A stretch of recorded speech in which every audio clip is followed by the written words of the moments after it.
The Bitcoin Group, the American original. For over the last 10 seconds, the sharpest Satoshis, the best Bitcoins, the hardest cryptocurrency talk.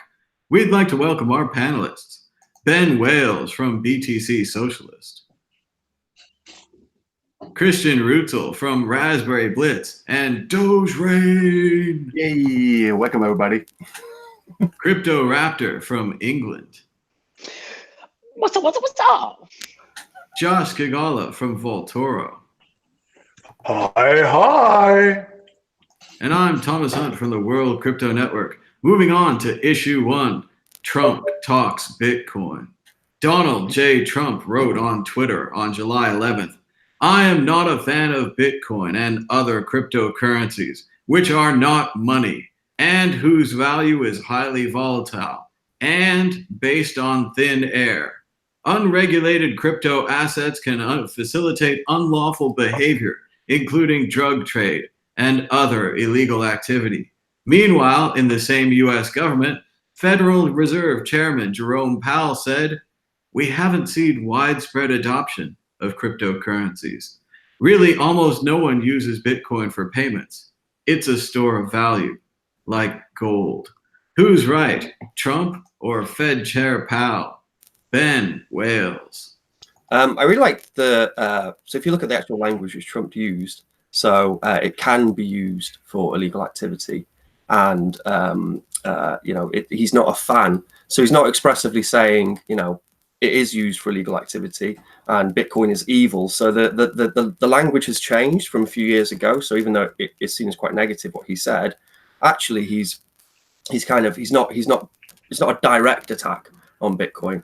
And I think obviously a lot of it's been this discussion has kind of been brought forward by the Libre coin thing, because now all these projects and Bitcoin, they're no longer little sideline tech projects we don't need to worry about. Suddenly there's this big sort of very powerful organization behind it.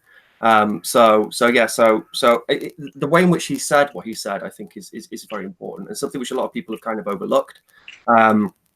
I mean, all his stuff, all his tweets, no matter what people think, they are going to be doctored, and he is going to have writers who help him come up with content, maybe even throw in a few spelling mistakes to make it sound authentic. I mean, it's what Bitcoin's supposed to do. It's supposed to, put the wind up these people and make them worried. So it's just bullish for Bitcoin. It means Bitcoin's working. But I really like the fact that he's not out and out just saying, Bitcoin's evil, it's used for drugs, blah, blah, blah. So. Ben's right. Facebook Coin is being launched in a very different way than the original Bitcoin white paper with Satoshi and what seems like a handful of volunteers, Hal Finney and the like. Christian Rutzel. Yeah, because he talks about cryptocurrency in general and Doge volatility. One Doge is always one Doge, so I don't know what he's not getting there. So, but in the end, you can see like he making a stand against it a bit. Shows you a bit that he would not be able to operate politics without or within a Bitcoin environment. So he seems to need to bash this a bit, so to force his money more into the central. So yeah, it seems like a Trump comment to me. Crypto Raptor. Well, yeah, I mean, I think I kind of expected him to say that because ultimately, Trump's very much, obviously, he's very, very pro-America, and it's the last thing I'd expect for him to be pro-Bitcoin, because Bitcoin does kind of take a bit of shine off of the US dollar. Not just from the fact that people are always, poo-pooing fiat, but the fact that the dollar is kind of the world index at the moment, and Bitcoin, at the end goal from a lot of Bitcoin's perspectives is to take the power away from the dollar, and I think it will do if it becomes like mega used. But a few points in there. One I thought it was really funny how Peter Schiff just went, "Oh, he didn't say it's a store of value like gold," and got all panicked and like freaked out and was like, "Oh, he wasn't saying it's like gold. He was just saying it's like gold," which is quite funny.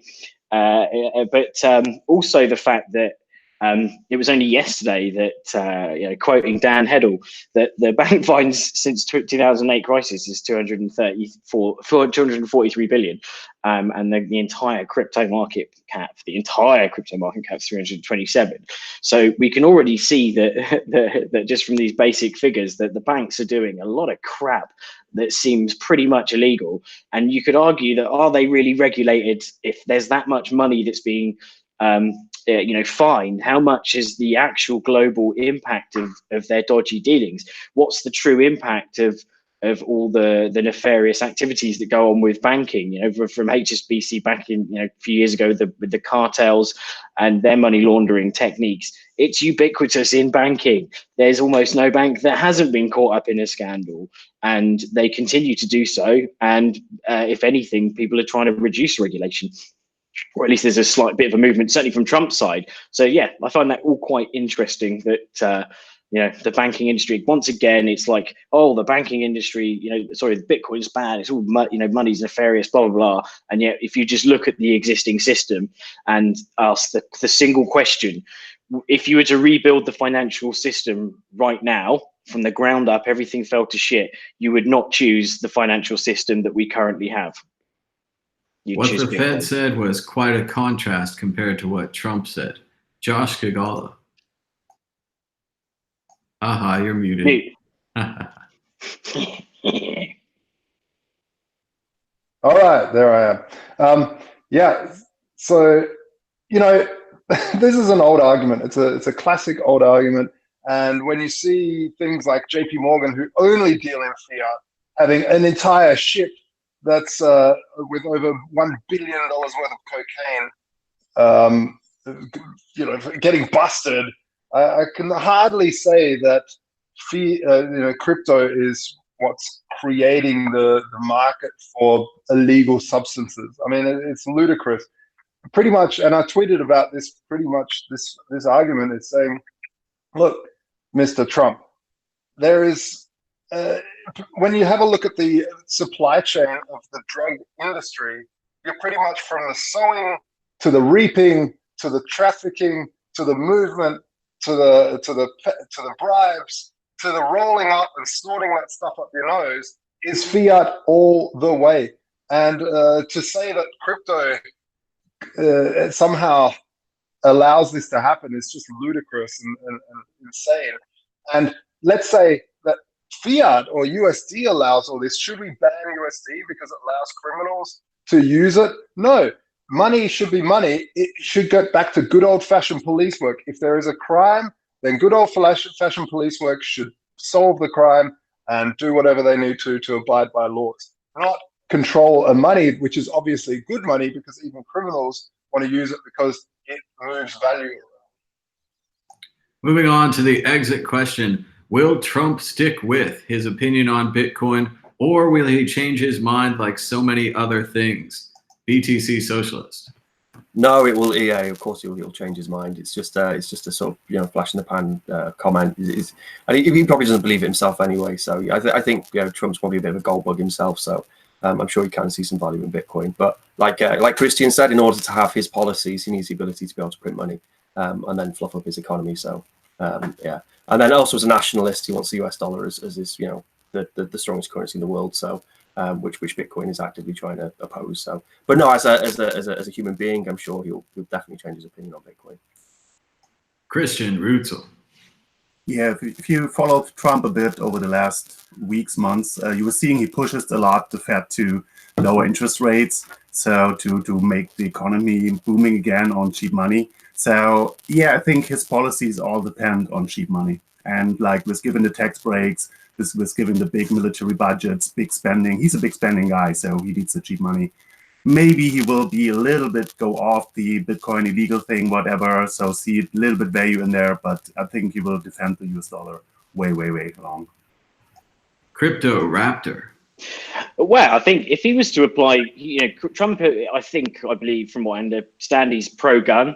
And if you were to apply the same rules of Bitcoin with, pro-gun, I mean, Bitcoin's pro-freedom, it's pro-individual power and individual rights. And And the gun movement is all about the individual power and individual rights. So they kind of share almost the same elements of freedom. So it's weird in a way to see him kind of go against it, because it's the same principles, the arguments that people would use to say having a gun, e.g., it's not the Bitcoin, it's the nefarious person, it's the evil person, it's not the gun, it's the the person who uses it. And likewise, like Josh is saying, like they could, well, for a start, they should, not just the US, but they stopped all the crap with this ridiculous chasing after of someone smoking a bit of green, and then instead spent on like the money on proper crime, probably starting off in the banks, giving them a good bloody audit.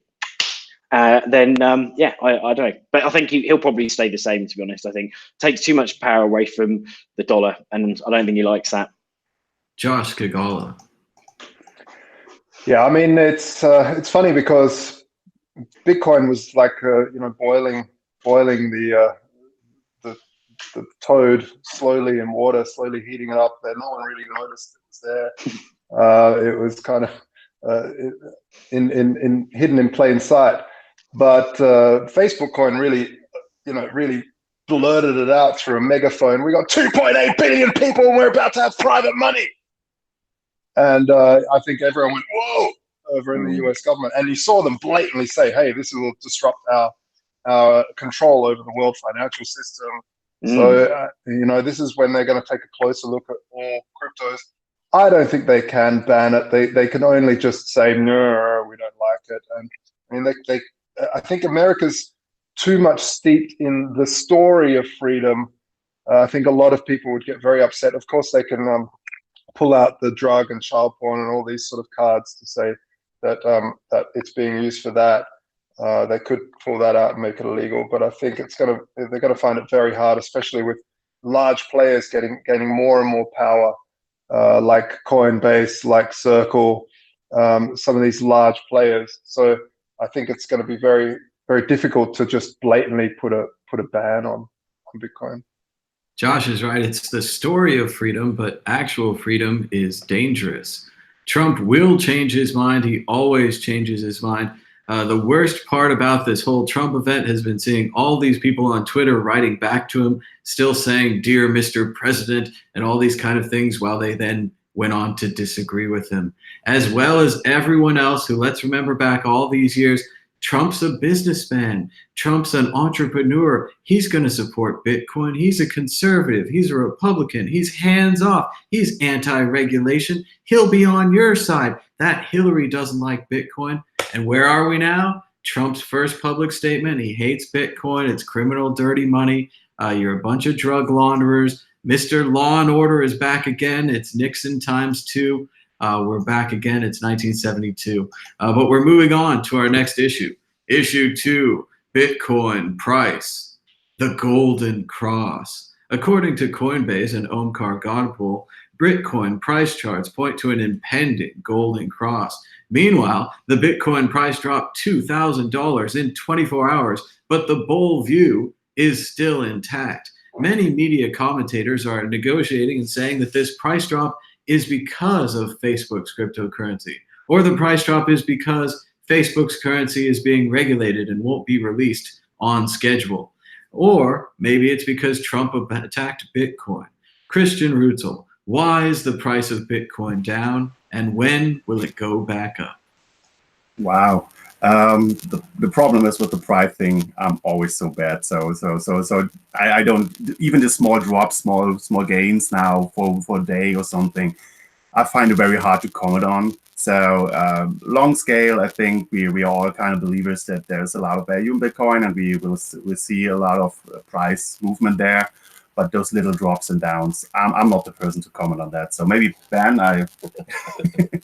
Yeah, I mean, similarly to Chris, I mean, it's been dropping, it's been going up, it's been dropping, but generally it's going up, which we all know it's going to do. And we've had our bottom, that's happened. And if it repeats what it's done the past 6 times and it goes up 60 times, whatever, then we're looking at $250,000 Bitcoin. So it's funny because you see a lot of sort of social or price commentators saying, oh, maybe in 2020 we'll have 100K, but at the end of this year we can have 100K or $250,000. It's sort of sky's the limit.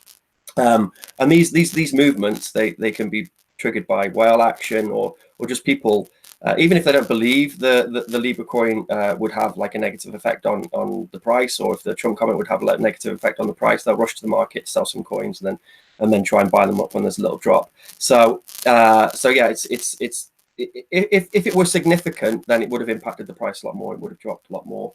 But Bitcoin being volatile just speaks volumes on its how little liquidity there is in Bitcoin still.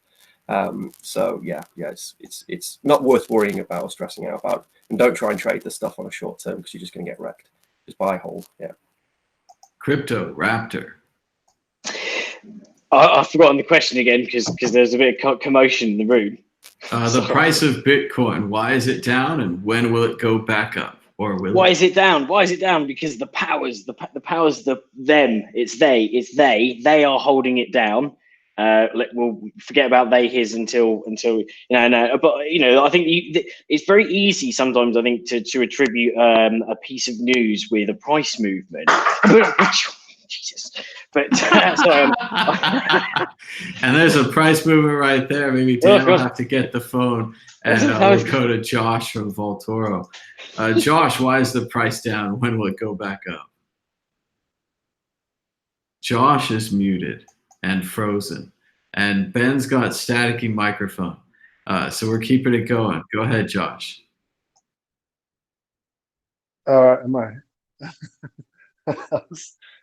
Yeah, I mean, the price is going down because the price went up, and the price went up because it's Bitcoin, and it went up too quickly, and now it's coming down a bit quicker, and then it's going to go back up, and it's going to go back down. I mean, what a boring story. I know the price goes up and down, guys. Get over it. That's what it does. That's why we run a Bitcoin and physical gold exchange. So people can hedge into something physical and then jump back out. I don't know. It just is what it is. Bitcoin does what it does. It's never correlated to a piece of news like, oh, it's Facebook's issue. No, Bitcoin doesn't care. It's the fainting goat of money, as well as the honey badger. The thing tips over and then it stamps back up. It's just, it's ridiculous to try to correlate that with some news. Yeah, it's just is what it is. And yeah, I think we're in a bull market now, in a general bull market. Josh is right. They do this every time. They say, this story is why the price of Bitcoin's down, or this story caused Bitcoin to go down for 6 months in a row. But it's always just made up. They never have an exact link to the story. Moving on to the exit question, the always popular, the price of Bitcoin this time next week, higher or lower? Ben from Wales. Oh, he's frozen and black screened. Let's go to Crypto Raptor. I think that means that Ben's prediction means it will be precisely the same as it is right now. I'm going to go balls on the table, or shall I say bulls on the table, and I'm going to go up. The price being the same is always the easiest and most pathetic pick. The push. Dan picks up. Josh from Voltoro, the price this time next week. Up or down? This time next week, it's going to be 0.0035 grams per ounce per Bitcoin. Grams of Bitcoin, grams of gold. Grams of Bitcoin. I measure my Bitcoin in grams. Too many gold options here. Ben from Wales, the price this time next week, higher or lower? It's going to be higher. It's going to be like I don't know. It's going to be above £10,000. So I look in pounds, and we seem to be butting against 10,000 dropping. So it'll be above 10,000, maybe £15,000. But that's not investment advice. But it's going to go up. And Christian Rutzel, higher or lower? Yeah, I think maybe a week. Yeah, we'll get a little bit up. I think. Yeah, I think there's some room to grow, but not too much. I think not too crazy. The answer is higher. Always higher. As long as you stay on tour. That's it. As long as the Mad Tour continues, the price keeps going up. Yeah. Moving on to issue 3. Facebook coin, which is now called Libra. Mark Cuban calls Facebook's digital coin Libra a big mistake, saying it could be dangerous. Libra isn't a cryptocurrency. It's a glimpse of a new asset class. CoinDesk continuing to push that new asset class term, just like Brian Armstrong from Coinbase, who tweeted about Trump tweeting about cryptocurrency when Trump clearly tweeted about Bitcoin. And of course, the real risk of Facebook's Libra coin is crooked developers. They'll steal your money, not just your data. And the results to Facebook Libre coin seem to be mixed so far. Let's go to the panel. What do you guys think about Facebook's Libre coin now that we've had a couple of weeks to really digest it and think about it? Crypto Raptor, go ahead. Oh, I don't know. I'm probably going to get hated for this, but like I've never really been that much against Facebook. You know, I anything that was free, I realized that my data is going to be part of it. It's a good service. You know, I tried to quit. In fact, I rage quit or whatever the other day when I was like, oh, I'm going to shut my Facebook account off. Then like 2 days later, my kid was born, and I'm like, oh damn, I need to say thanks to everyone and whatever, because now I'm being told off by my mum because I'm not on Facebook. So Mark's been phoning her up and being like, mate, can you fucking get him back on Facebook? So yeah, I know. I think that ultimately whatever's gonna put, really disrupt. I use that word, the existing financial system and how kind of how dodgy it is, then I'm behind. But I don't obviously think that Facebook's the best means. It's obviously Bitcoin. But if Facebook cheeses people off, the bankers, then yeah. Josh Kagala. I love it. I think it's great. I think the more competition in currency, the better. I don't think I'll use it. I don't like it. I don't like Facebook. I'm not going to use it. But I love that now we're having competing currencies. Competition keeps the bastards honest, as we say down under, and not being stuck on one thing and allowing competition in the space. I mean, they just cannot print the heck out of money anymore without you going, oh look, there's an exit. It's Facebook is really easy. Plus, when your money or your savings is stored in Facebook coin or Libra, it'll be boring. It'll be flat. It'll be just sitting there. And you think, wow, this Bitcoin thing went up 10% last week. I might just stick a little bit of money in that and then do some sort of crazy atomic swap or something. If it is a real blockchain, who knows? I doubt it is. But it'll definitely be a little bit more interchangeable with Bitcoin than fiat is, than base banking fiat. So it'll be really interesting to see what happens. Yeah, I think it's great. Ben from Wales. Yeah, so I mean, similar to Dan, I mean, I wanted to be a critic of Libre coin, like everyone is on Twitter, and just say, I was like, Bouton, whatever. But they're pouring a lot of resources into this, and there's a lot of good minds behind some of the theory on Libre coin. Permission blockchains, there's some value in that, or else Blockstream won't be working on the Liquid sidechain, which is a permission federated blockchain. Which is what Libre coin hopes to be. And when it launches, Facebook should only be one of 100 nodes. That's what they're aiming for, with a $10 million buy-in for each node. So if the nodes are decentralized enough and they're spread enough around countries, because in order to give it less volatility, it's going to be, it's going to be backed by a basket of different fiat currencies, which when people buy Libre coin, that fiat then goes into a not-for-profit in Geneva. It will be very, very stable. And then as just for transactions, it could make a lot of sense, and it's going to have less of an energy impact because it's a permission blockchain.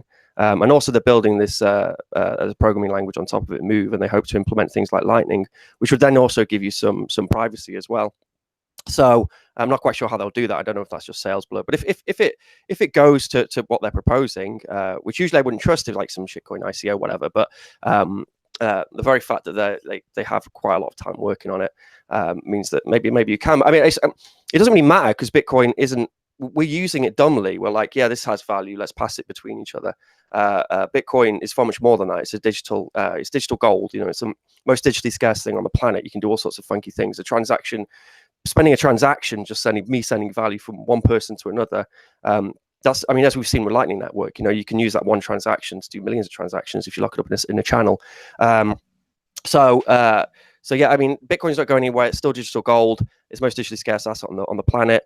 Blockstream are building their Liquid network on it because they know that it's decentralized, and Facebook have that massive Achilles heel, which is that basket of fiat assets in Geneva in Switzerland, which the Swiss government could take, for example. But it has value. It has value for someone in sub-Saharan Africa who has a mobile phone and wants to send some value to somebody else. It's a very easy way for them to do that. We shouldn't feel too salty because it does give them a better transactional medium of being able to transact better. So it does give them some value, and Bitcoin has been the thing which has caused that to happen. So I hope that it works, because I know people are going to pour liquidity into it, and if it doesn't work, it'll be because that big basket of assets gets hacked, or something horrendous like that. So it will really affect people in a negative way. I do hope it works, because it will give people a better money, but Bitcoin's far more than just value transfer. It's it's a commodity like gold. We're just yet to find those commodity uses for it, which we will do in the future. Christian Rutzel, go ahead. Yeah, when it comes to Libra, I'm always kind of reminded of this Mr. Robot bit, where this E-Corp person is sitting there with the government and telling you, oh, Bitcoin is eating your lunch and it threatens you. So maybe get on board on something that you can better control a little bit better than Bitcoin. And so. And you can see this, that a lot of governments now wants to get in talk with Facebook to see how they can regulate, how they can deal together maybe, and how far they will let this Libra thing into their ecosystems.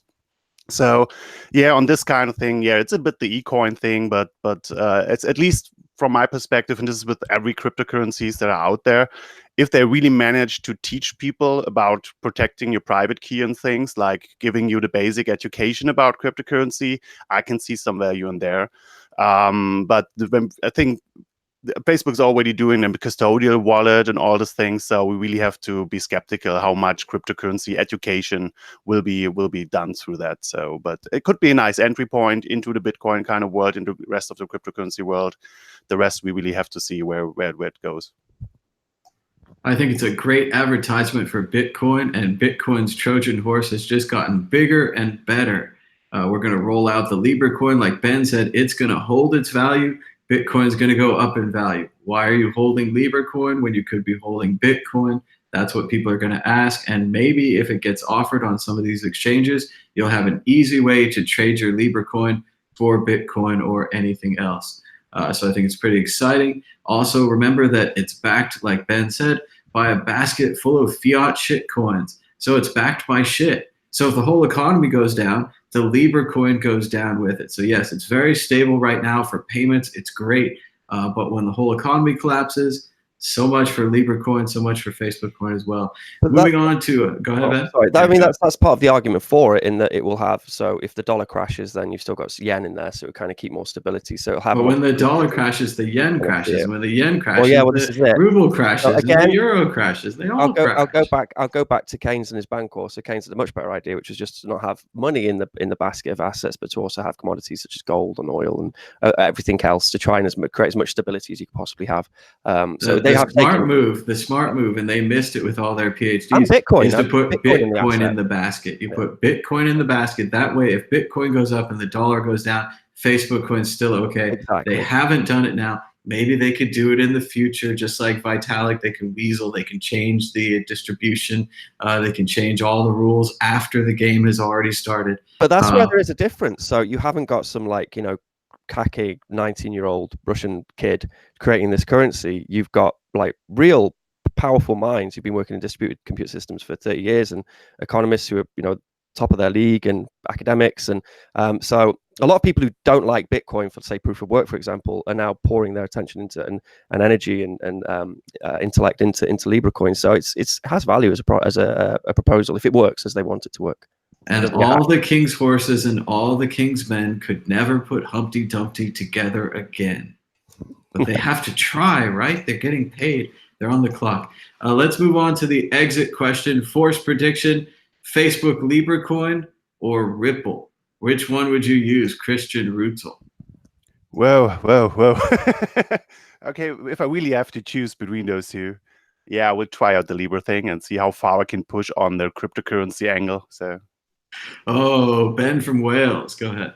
Yeah, I mean, Ripple's crap, isn't it? I mean, hopefully it won't be Facebook Libre coin; it'll just be Libre coin. So, and if it's Libre coin, then I'd gladly play around with Libre coin. Well, it will be boring, like Josh says.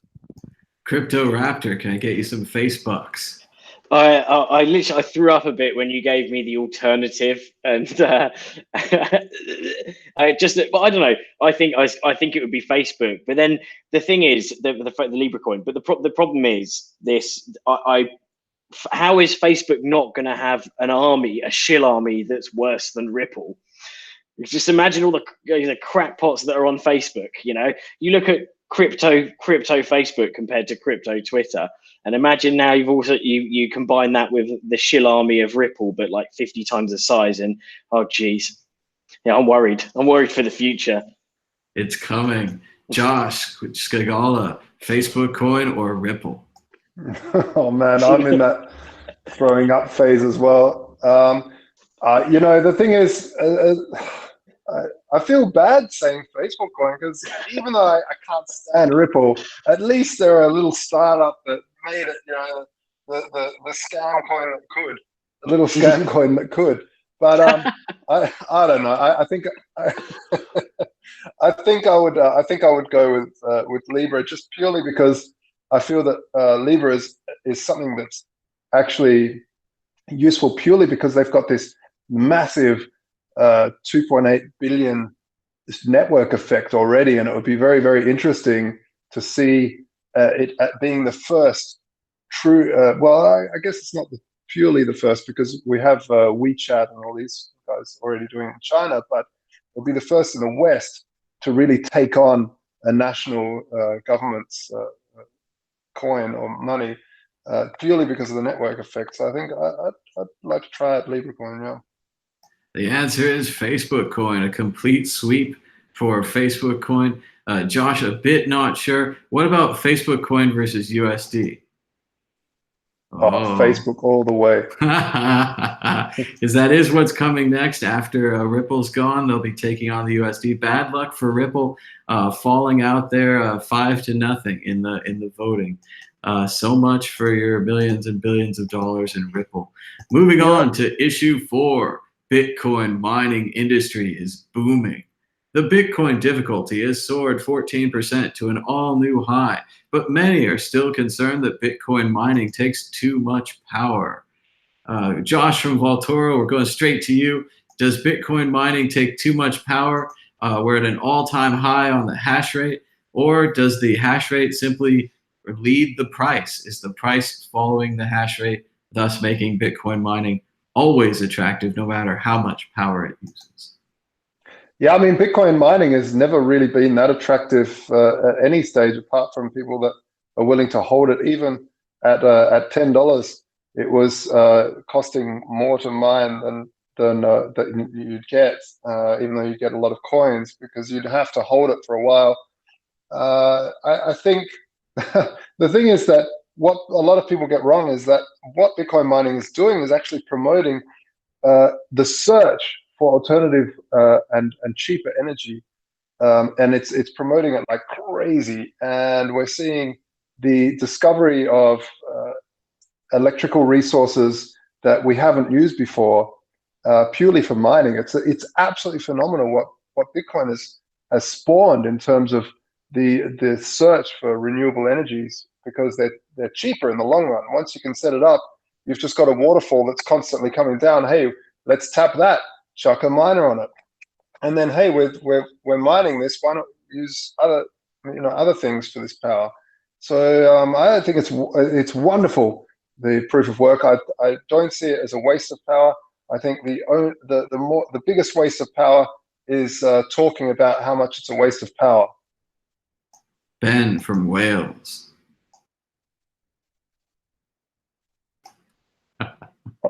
Mute. Sorry, I wasn't prepared for that. I was actually privy because where Christian's staying, he's staying beneath a good friend of mine who's she's a climate scientist and a professor in geography. So she knows her stuff. And we had a conversation with her, and it's quite interesting actually, because years ago I would talk to Bitcoin about her, and she was just dead against Bitcoin. She thought it was just nonsense, but now she can see some sort of value in it, but she can't reconcile past the proof of work problem. So proof of work uses a lot of energy. Yes, it does incentivize, use of renewables, but it also incentivizes opening up those coal mines.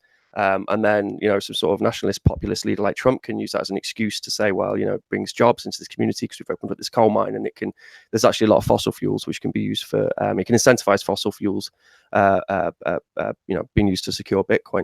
I think the most important thing we need to do as Bitcoiners is accept that. So if you go to a Bitcoin conference, you have a certain type of people there. If you go to like a in the San Francisco conference, we've all, maybe slightly different political ideologies, but we're all interested in tech and we're all interested in Bitcoin's ability to make humans freer, which is great.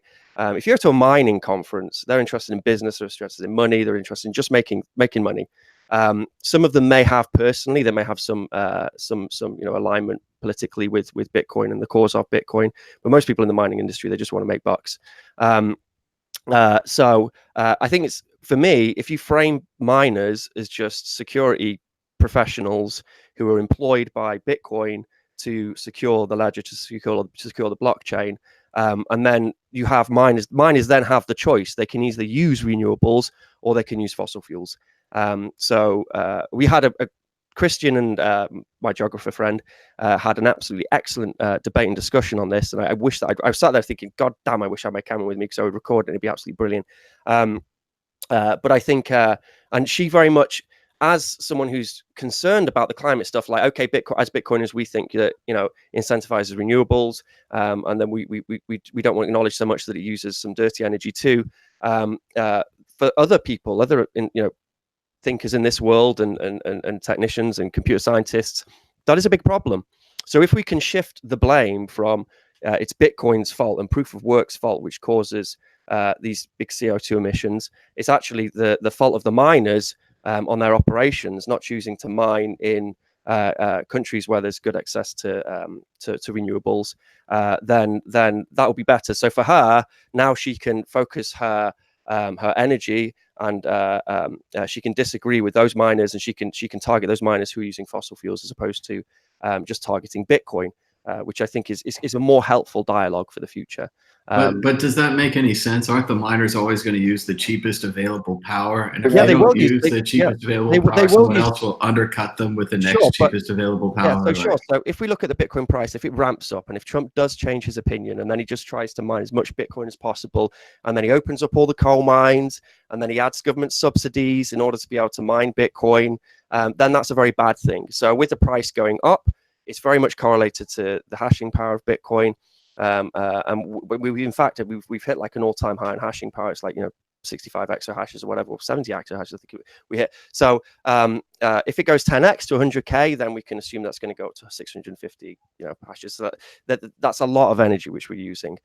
So building some sort of, because these are businesses, these are big companies, big operations, big industrial operations, big warehouses. They have like real world contact. They're not crypto anarchists. These are business people. These are security guys hired to help to secure the. They're not just going to destroy the planet. They're business people. They have a connection to the Earth, the planet that we live on. They're not planning to live on Mars. They're not openly building spaceships and planning to live on Mars. Like any scarce resource which exists on this planet, they're going to flipping pillage it, and they don't care how they pillage it. Hopefully we have some. This is why, as a community, we need to promote ethical. Mining should incentivize, and it can incentivize renewables, and it should.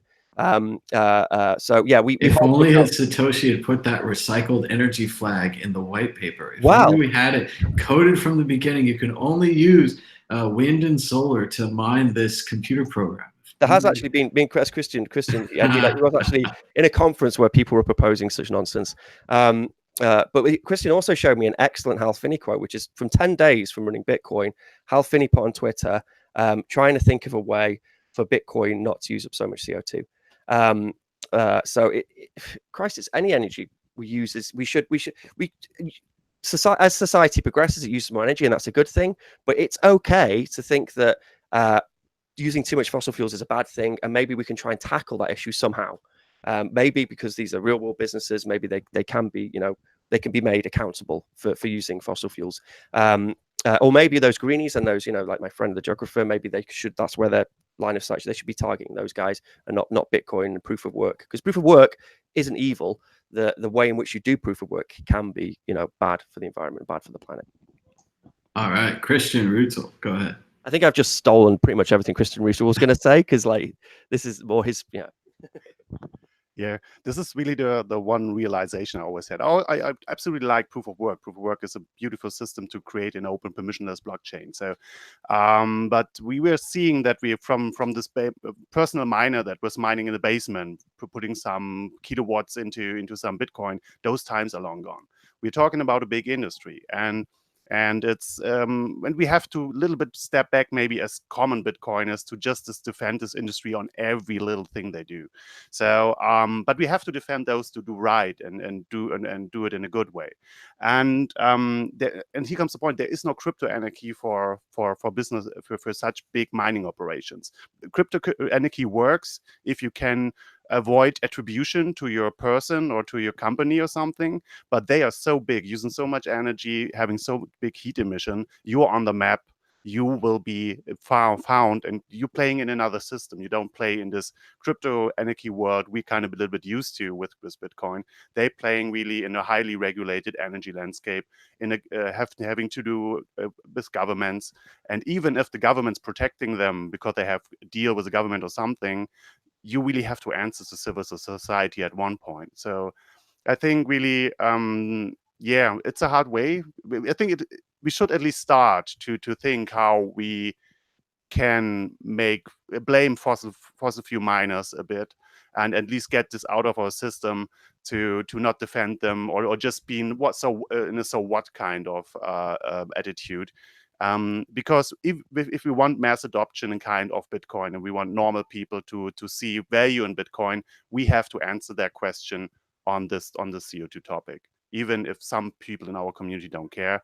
But if we really want to see this mass adoption to the outside, we need to have at least some reasonable answers we can give. And always remember, every hash mined with renewable energy cuts into the profits of a fossil miner. So if we can get a big group of miners together that mine really with renewables, I think it will be possible to cut the profits to go fossil. So and reduce this to a minimum there.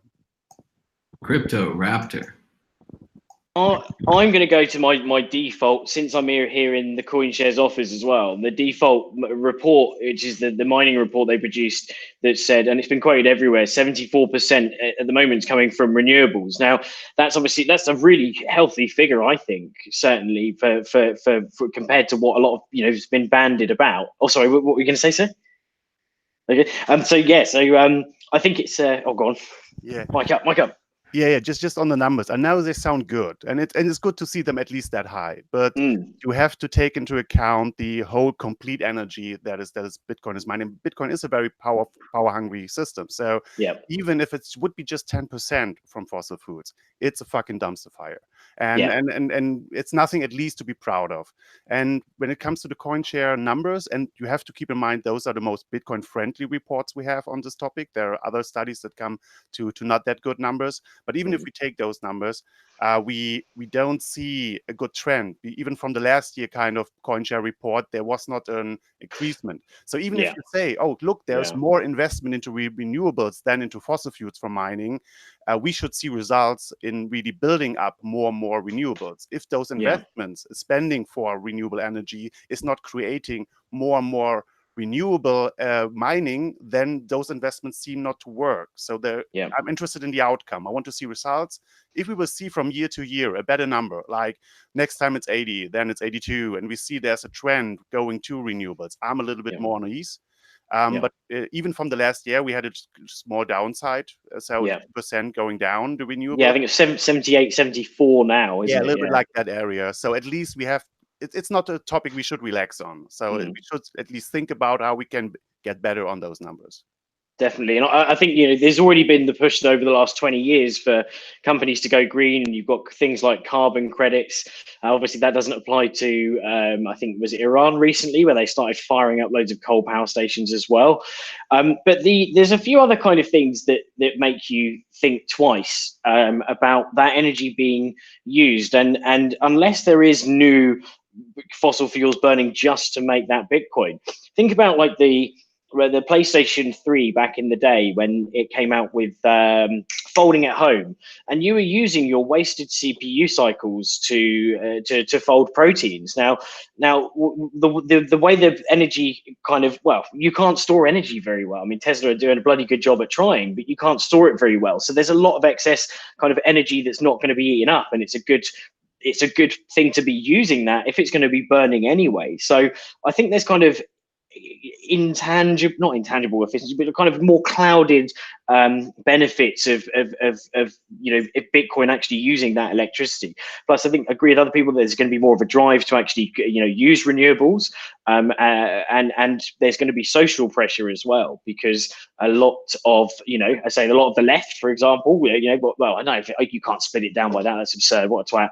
But there is a very large push to for renewables, and people that generally don't like the idea of Bitcoin, one of the biggest things they say, if they're not a banker or got shares in Goldman Sachs, God forbid, because they're but anyway, is the environmental side. So yeah, I think that's we're gonna. As long as we really agree there, as long as we're showing, or at least the numbers are showing that there's an attempt to generate more from renewables, then I think that's it's a good thing. But just very, very quickly, last point. It all comes to me, it's down to subjective preference. Now, I could say that I think theatres are shit. They use a lot of electricity. I'm just picking something. Why do we have them? I don't want it. That's wasting electricity. You can say that someone who's very obese is using a lot more electricity or whatever. You could say that anyone who's using anything that's slightly in excessive, a building with its lights on at night, anything like that is waste one person, and someone else doesn't see it as waste. Now, I think as long as we're going along the right lines and we're trying to encourage that kind of responsible mining and responsible energy sourcing, then it's just the same as any other thing. And just very quickly flipping back to the CoinDesk report, reminder that if a PlayStation's on for 4 hours a day, PlayStation, Xbox, Wii are on for 4 hours a day and stand by for the rest, that's more electricity than Bitcoin mining. Maybe not recently, depending on how big that boundary was, but it's the same amount of energy. So should we be saying that no one should be allowed to have a console because if they're only using it for 4 hours a day and the rest is wasting electricity, then yada, yada, yada. Whenever I hear this argument about Bitcoin and it using too much power, I'm always reminded of Thomas Malthus, who said that the world was going to run out of food and that we needed to have less people. But new technologies were developed, railroads, shipping, containers, all these kind of things. We have tons of food, and we have tons more people than Malthus ever thought possible. They're also a bit like the people in Infinite Jest. If you show them this movie, they'll drop everything in their life and watch that movie until they die. If you show people the incentives for mining Bitcoin, they'll stop providing power for anything else. We'll turn off all the world's hospitals, and every single bit of power will be used to mine Bitcoin. They might not be too off on that, but once again, if the incentives are that good, how are you going to change the incentives? How is Ben going to convince them to do renewables when, like Dan said, a coal-powered plant just powered up in Iran, and they're going to mine Bitcoin too?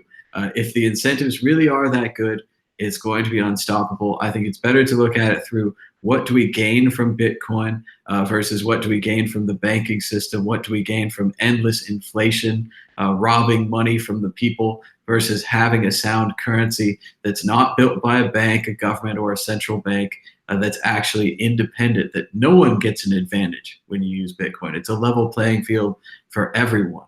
And I want to agree with what Dan said. The extra energy used by PlayStations that are left on, as well as in America and other places, the power used for Christmas lights is equal to the amount of power used for Bitcoin. So we could have Christmas lights, or we could have a totally free and independent financial system owned by no one. So I like Christmas lights, but I think we should have that financial system. Give that a try.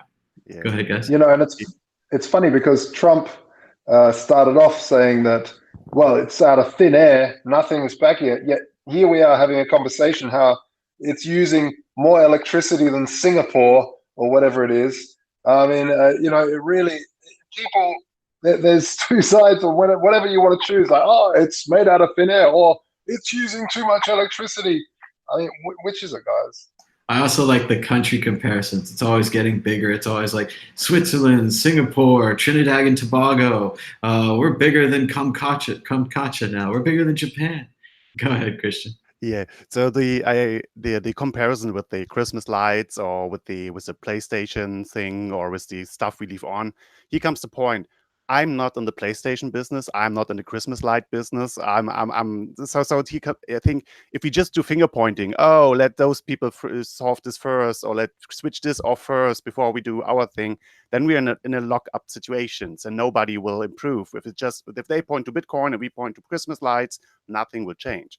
So I'm very engaged in the Bitcoin space. So I'm thinking, like, let's don't do this finger pointing. Let's care and optimize as much as we can do while keeping exactly that what we want to reach, like replacing the money system that's based on credit. Interesting thing, and here can we agree a lot with the climate people. The intelligent climate people telling you a lot that the credit system puts a lot of problem for the environment, because it creates so much demand for growth, because we have to repay the credit that was created and all the thing. So and they just don't see the Bitcoin as a solution, because this energy thing stands in the way a little bit, because we don't have a good solution or good answers we can give them. If we can find solutions or answers there, we can work in the same direction. I think there can even be an alliance that can be built up in a good way. Well, I would agree with that the gains from switching from the credit system, which enforces consumption, you have to buy new things, those things break and go bad, you have to buy more new things, to a system based on Bitcoin, gets you more into conservation. A lot of Bitcoiners have already talked about how they're still using their laptop, even though the screen fritzes in and out. They want to save their Bitcoin. They're putting off buying a new car. They reduce their investment into this and that. People are making different choices because of the way Bitcoin's structured. And we have to see the difference between the fiat dollar bill and the inflation-free Bitcoin. And we get a lot of advantages from that inflation-free Bitcoin. I think it's important to remember, like for Christian, for example, where he comes from. So he's been heavily involved in the Chaos Communication Club for a long time, and he's been going to these Chaos Communication congresses, which he convinced me to go to over Christmas. Honestly, like 20,000 hackers and technologists in telephony systems, in 3D printing, in robotics, in all sorts of amazing fields. And Bitcoin is sidelined as this little sort of, because they're much on the sort of lefty anarchist greeny side, so they dismiss it as being this power hungry whatever. So to just frame the proof of work as it's not evil, it's not bad for the environment. How you commit energy to proof of work can be a problem for the environment, and to get those people to get engaged in trying to solve that problem is beneficial, and it's a way in which we can bring in all that talent, all these people who are working on microcontrollers, who are working on 3D printers, who are working on like networking systems. We can have all that talent like flood into Bitcoin just if we frame the way in which we address that problem better. And we can say that it incentivizes renewables, which it does, but we can also like admit that there's also some CO2 emissions which are bad, but it's the actual way in which you do proof of work, the way in which the miners do proof of work, these people who are hired as security experts to secure the blockchain, to secure those transactions. That's the thing which we can point at, and that's the thing which they can help work out and solve that problem, as well as solving a whole bunch of other problems and incorporating Bitcoin into all their infrastructure and things. Like 20,000 hackers, like on our Bitcoin table, we had maybe 20 or 30 people. Like to have those 20,000 hackers like interested in Bitcoin. I know a lot of us Bitcoiners, because we instantly see value in it. We think, well, if they don't see value, then whatever. But it wouldn't hurt to have their input. And this is a way in which we can sort of make that bridge and say, and maybe get their input as well.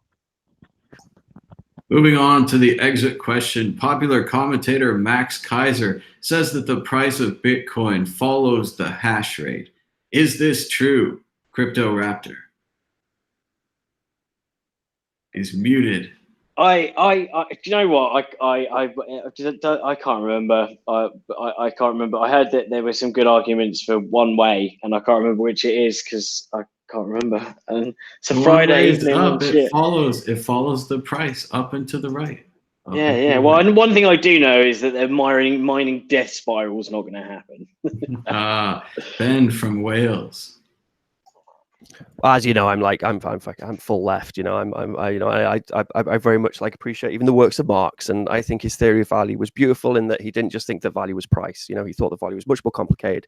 There's exchange value, there was use value, there was a whole bunch of different types of value, and I think that it's a good metric. So the hashing power of Bitcoin is a good metric on its value.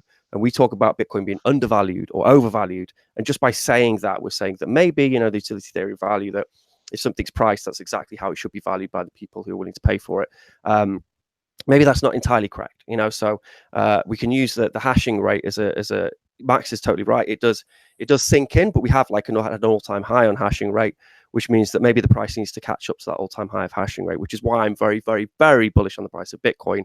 And I think value itself isn't just price, and it's something which requires a lot of different inputs to try and calculate the actual value of a thing. So currently, it's the price should catch up to the hash rate. Christian Rutzel. We had on the last Chaos Communication Congress, we had a talking round with one of the Genesis mining person that we were discussing exactly that thing, and we came a little bit more to the conclusion that the hash rate is following price, but there is a little shift. Miners are very early on seeing trends and deciding on investments, so you may often see a little bit more miner going into risk and doing investments into mining even before the price is going up a little bit. But there's almost normally you have to pay at the end as a miner. You have to pay your mining bills. So it depends very much on the market price you get. So you cannot just make a big hash rate investment and just hope that it will reinvest with the price just following. So I think this is a little bit magical thinking. But the other way around makes a lot of sense. So if you expect the price rise and you see this very early as a miner, then it makes sense that we see big investments and then this follows. So, Josh Gagala. Nope. Josh, unmute. All right. We're going to move on to predictions or story of the week. Ben, are you ready with a prediction or story of the week? Not particularly. I'd completely forgotten about this part of the show. I'm sure Dan is ready. Dan is totally ready. No. Dan's totally ready. But I mean, I can predict that I'm going to be working on some cool projects. Christian, we're sort of thinking. We've been doing a lot of thinking around sort of the mesh network experiment I've been doing, for example, and we're hoping to use some of the So in Britain, I don't know about the rest of the world, but we have a lot of these TV aerials on top of people's rooftops with the cables which run down into their houses, which are generally close to a power point. So I hope to make a small device which I can plug into that, and then that connects. The antenna of the ESP32, for example, will connect to the TV aerial, and then all those TV aerials can connect together.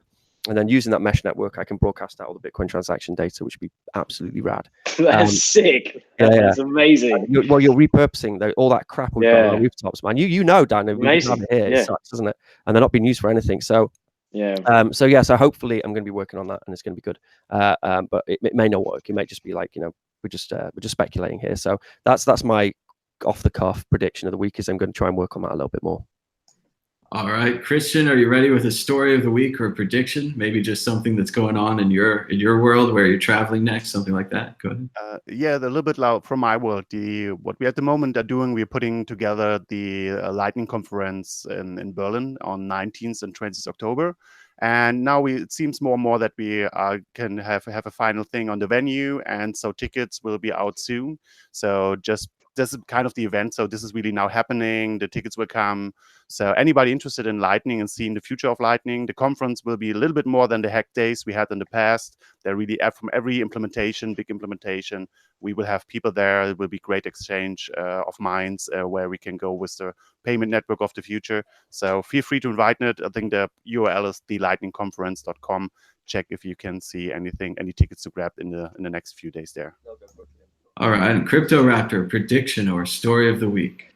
I think that Bitcoin is going to be up, fiat is going to be down.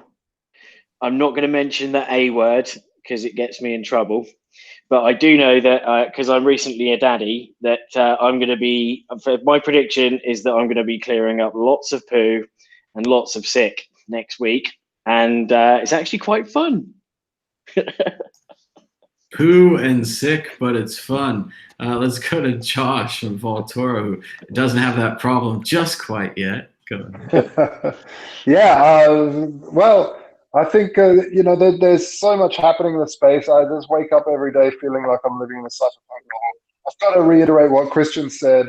It's just wonderful to see all the work that they've done at Fulmo to do the Lightning Network Hack Days, and now with this Lightning Conference in Berlin. I'm super looking forward to it. Really, my hat goes off to all the Fulmo boys for organizing all that stuff. And yeah, I'm really excited to see what happens with all the development in the Lightning space. It's really, really exciting. So I'll be jumping on as soon as tickets are available. And also, you can check out a lot of the videos from Lightning Hack Day are going to be right here on the World Crypto Network, thanks to Josh and Voltoro. So check out voltoro.com. Thanks for sponsoring the Lightning Hack Day and for sharing the footage with us so we can all watch it too. Those will come out shortly. I'm having a great time in Barcelona, continuing the Mad Tour. I just want to give a shout out to my hosts, Michael and Rita. Thanks so much for hosting me and letting me broadcast here from notbitcoin.com studios in Barcelona. We had a great time. Went to the Barcelona Trading Conference. There were a lot of traders there. They had a lot of Bitcoin logos, but only a couple mentions of the Bitcoin name. Mostly they like to use the logo and they like to say crypto now. Thanks to eToro for the free shirt I'm wearing right now. It's got the HODL Hodor guy on it. Funny note at the bottom of the shirt here, you can barely see it. It says, HODL is not investment advice. Just pretty funny. They had to cover their butts on the front of the shirt. I interviewed the tallest women in cryptocurrency. Look at that. I'm a normal height, around 5'10". They must be at least 7 foot. Incredibly tall women. We had a great, fun little interview, just a couple minutes. Here's the dance floor at a Bitcoin convention. Yeah, it's empty.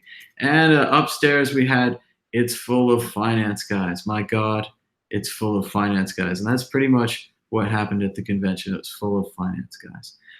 So check out our donation drive here on Tallycoin, our summer gear fundraiser. We're getting a little closer to the goal. The price of Bitcoin is helping us out. Looks like we even got our 24th donation. So thanks so much to donor number 24. We've raised 77% of our goal. We've raised we've raised $1,166 towards our goal of $1,497 to buy new gear like the microphone and camera that I'm using now. We also have a fond farewell to Jim Bouton, a Major League Baseball player and author of the memoir Ball 4. Ball 4 was a classic book that really told people what was going on behind the scenes in baseball. Before that book, no one knew that they were cheating on all their wives and smoking and drinking and using drugs and whatever. But baseball players are kind of seen as holier than thou and invincible supermen. But they became much more human after Ball 4. And it's a really interesting read. It's one of the first major baseball or sports tell-all books. Jim Bouton, I think he was about, I want to say 89 or something. Don't have it right here. But Jim Bouton in 1964 right there playing for the New York Yankees. So thanks so much to everybody for watching. We're going to try to do this every week. It's harder and harder while I'm on the road. I'm in a different city, and I went to the conference for 2 days yesterday. But we're having a great time here in Barcelona. The Mad Tour might continue. It might keep going, or I might go back home to Vegas. We'll have to see how that goes. But thanks so much. Be sure to give us a thumbs up and a share. Check out Ben's other shows. We've got Max has been uploading videos as well. He's got some new tutorials, some new Lightning Network Wasabi stuff. And we've got Max's interviews from Unchained and from Breaking Bitcoin in the Netherlands, all coming out soon, as well as the Proof of Work show on Wednesday. Lots of stuff to watch here on the World Crypto Network. Be sure to subscribe down below. And until next time, bye-bye. Damn it.